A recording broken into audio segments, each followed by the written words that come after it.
ଆଜି ଆଇଟମ୍ କ'ଣ? ଆଳୁ ଭଜା ହେଲା।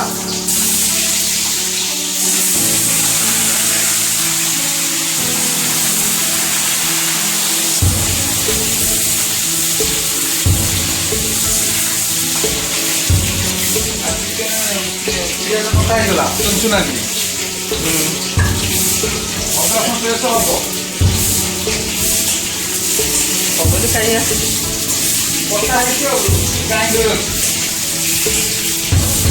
Chicken chicken ଜରିଏ ଦଏ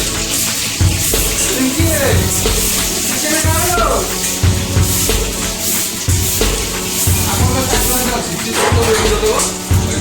Rinki Hey!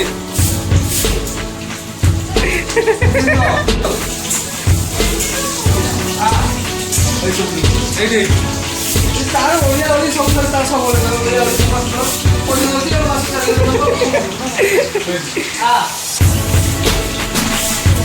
Video ଛଡ଼ା ୟୁଟ୍ୟୁବରେ ଛଡ଼ା ହବ ଚାଲିଲା ଚିକେନ ଚିକେନ ଧୁଆ ହେଲାଣି ଚିକେନ ଧୁଆ ହେଉଛି ରିଙ୍କି ଆମ ଚିକେନ ଧୁଉଛି ଭଲ କି ଚଳା ଖାଲି ଇଏ ଖାଲି ଚିକେନ ଖାଇବାକୁ ରେଡ଼ି ସବୁବେଳେ ଖାଲି ଚିକେନ ଖାଇବ ଅନ୍ୟ ଦେଲେ ଏପଟେ ଟିକେ ଖାଲି ଚିକେନ ଖାଇବ ସେ ରେଡ଼ି ଫାଷ୍ଟ ହବ ଶେଷ ଆଳୁ ଭଜା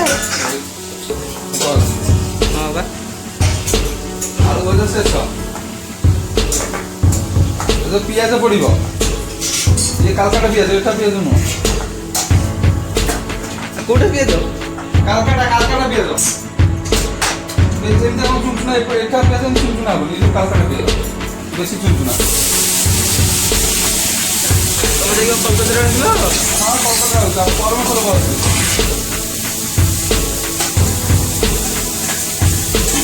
ଆଉ ରୋଷେଇ କୋଉଟା ବଢ଼େଇ ନାହାନ୍ତି ଲେବର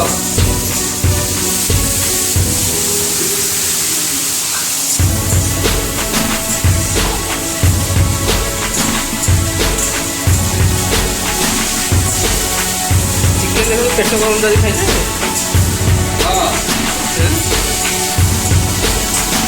ଅଷ୍ଟ୍ରେଲିଆ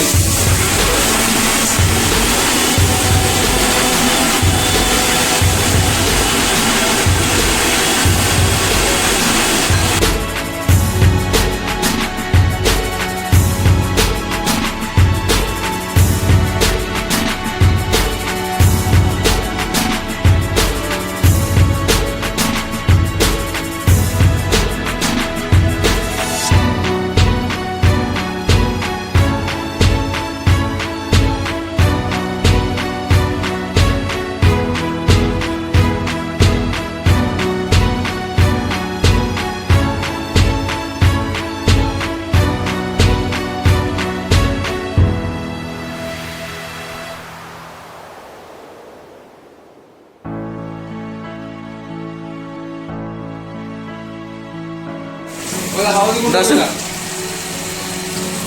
ହଳଦୀ ଗୁଣ୍ଡ ଲଙ୍କା ଗୁଣ୍ଡ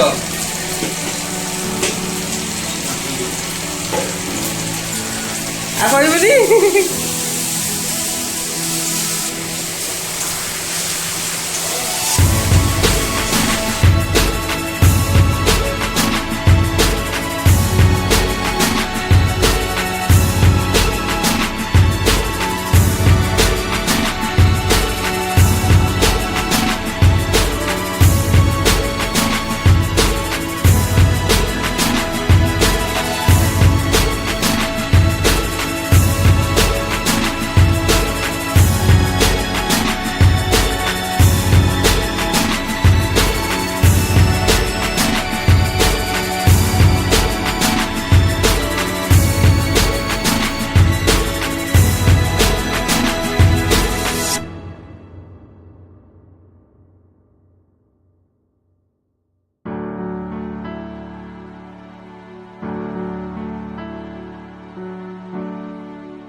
ଚିକେନ ବର୍ତ୍ତମାନ ହେଇ ଆସିଲାଣି ହଁ ଆଉ 15-20 ମିନିଟ୍ ଲାଗିବ। ଆଉ ଗୋଟେ କଷା କାଢ଼ିଲେ ଖାଇଦେବା ଆଉ। ହଁ ଗରମ ପାଣି ଟିକେ ଦିଆହବ। ଗରମ ପାଣି ଦିଆହେଇକି 15-20 ମିନିଟ୍ ପରେ ବାହାରିବ। ବାହାରିଲେ ପୁରା ଗଉଡ଼ା ମାଂସ ଖାଇଲା ଭଳିଆ ବିଡ଼ି ଖାଇବା ଆଉ। ଆମ ରିଙ୍କି ବି ଖାଇବ ଆଉ। ଗରମ ପାଣି ଚାଲିଛି ହଁ ଗରମ ପାଣି ଦିଆହେଇ ଗରମ ପାଣି ଫୁଟୁଛି। ଚିକେନ କଷା ହବ। ଗରମ ପାଣି ଅଳ୍ପ ଦିଆହବ। ଆଉ ବେଶୀ ଝୋଳ ରହିବନି। ରିଙ୍କି ଆରେ ରିଙ୍କି ଦେଖିବୁ କଷା ଖାଇବୁ। କଷା ଖାଇବୁ ଖାମୁ ଗୋଟେ କଷା ଖାଇବୁ କଷା ଖାଇବୁ ଖାଉନୁ ଖା ଗୋଟେ କଷା ଖା ବାସ୍ନା ହଉଛି। ହଁ ये ପିସ୍ଟା ମୋ ଝିଅର ଲେଗ୍ ପିସ୍ଟା ये ଲେଗ୍ ପିସ୍ଟା ମୋ ଝିଅର। ଝିଅ ଖାଇବେ ଲେଗ୍ ପିସ୍। ଆମର ଦି ପିସ୍ ଆମର ଦି ପିସ୍ ଆଉ ରିଙ୍କି ସବୁ ଖାଇବ। ଯାହା ବଳିବ ସବୁ କିଏ ଖାଇବ ଆମେ ଖାଇବୁ। ଆମ 2 ପିସ୍ ଖାଇଦେବ।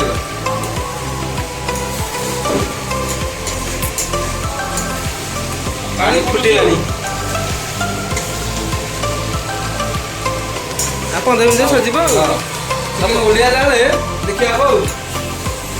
କଷା ଖାଇଲେ ହଁ କଷା ଖିଆ ହବ। ହେଇଗଲାଣି କଷା ଖିଆ ହବ। ଆଉ ଟିକେ ପରେ କଷା କରି ଯାଇଯିବ।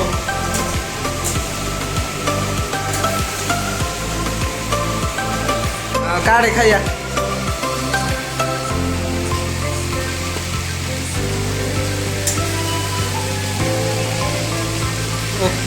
ଆଳୁ ଖଣ୍ଡେ ଆଉ ହେଇନଥିବ। ଦାନ୍ତ ଅଛି ସବୁ ଭିଡ଼ିକି ଖାଇଦେବେନି।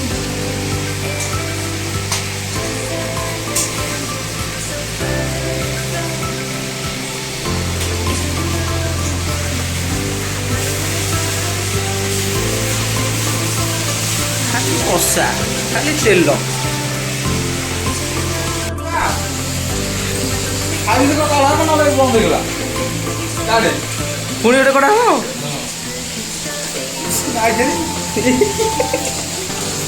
ସେ ଚଳିବ। ସେ ପ୍ରଧାନ ଇଏ କଥା ଆଉ।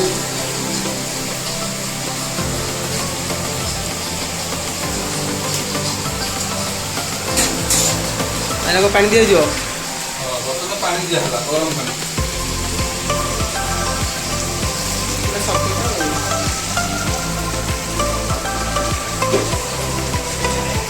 ଗରମ ପାଣି ଦିଆହେଲା। ବର୍ତ୍ତମାନ ଫୁଟିବ। 5-10 ମିନିଟ୍ ଫୁଟିଲା ପରେ କଢ଼ାଇ ଦିବ।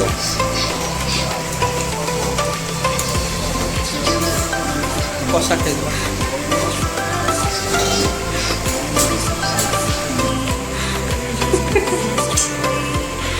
କିଏ ଯାଉଛି ଖାଇବାକୁ?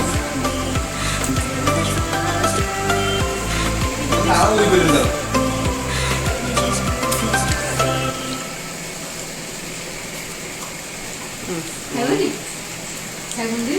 ମୁଁ ନେଇଯାଉଛି ତୁ ଆଳୁ ନେଇଯାଉ। ହଁ ଦେଳି ହେଇଛି।